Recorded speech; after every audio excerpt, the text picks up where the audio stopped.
नमस्कार दर्शक बंधु आपण मान समस्त को आम चैनल ओ रियली रे स्वागत।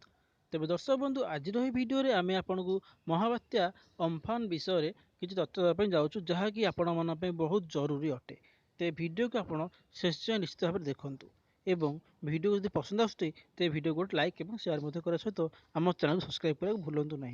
तेबे आसंता 24 घंटा पर भी अम्फान महाबात्या आकार आगू बढ़ुची। आसंता काली सकाळ यह महाबात्या आकार में बढ़िबो एवं यही महाबात्यार आखि को देखिले यार तीव्रता आकलन करा आउ ए महाबात्या अम्फान आखिर व्यासार्ध वर्तमान 30 किलोमीटर रही। यार बाह्य अंशटी आकार बहुत बड़ होता बेले यह ओडिशा मध्य प्रवेश कर सारा। भुवनेश्वर आउटर क्लाउड परिवेश में प्रवेश कला। यह फल भुवनेश्वर तथा ओडिशार अधिकांश जिलार आकाश मेघुआ रही। भारतीय पाणीपाग विभाग आईएमडी बात्या विभाग मुख्य आरके जेनामणि यह सूचना देते। श्रीजुत जेनामणि कहते अम्फान प्रभाव में आज ओडिशार उपकूल में पवन बहवा आरंभ हो जाएगी। आज 45 ରୁ 55 किलोमीटर बेगर पवन बोहिब।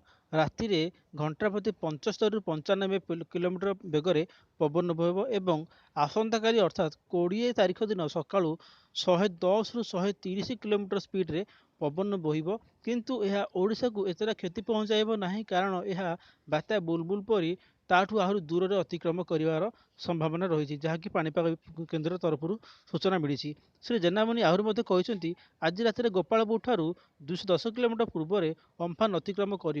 तेज आसंता काली दिन 11:30 पारादीप ठारू 110 किलोमीटर पूर्व यह जीव। एसत बालेश्वर ठारू अपराह्न 170 किलोमीटर दूर जीव। अम्फान पूर्व निर्धारित उत्तर और उत्तर पूर्व दिगरे गति ही कर। आसंता काली अपराह्न 3:30 ରୁ 7ଟା मध्य अम्फान सुंदरबन में लैंडफॉल कर। लैंडफॉल जगार पवन घंटा प्रति 180 ରୁ 200 किलोमीटर उपर रहिबार आशंका करा जाउची।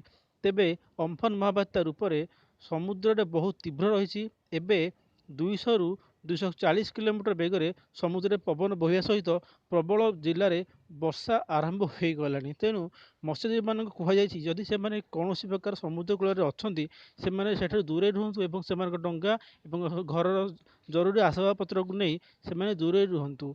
यह सहित कहुई कि बात्या अम्फान पूर्वथर आसीथिबा बात्या बुलबुल गतिपथ ठारू आउटे दूर दे अतिक्रम कर, जहाँफल कि ओडिशार उपकूलवर्ती अंचल पवन वर्षा तो हेब किंतु यह एतरा प्रभाव पकाइब नहीं। तेणु आपण मैंने आगू ये भिडियो देखापी आम चैनल सहित सब्सक्राइब करने भूलु ना। आपण बहुत बहुत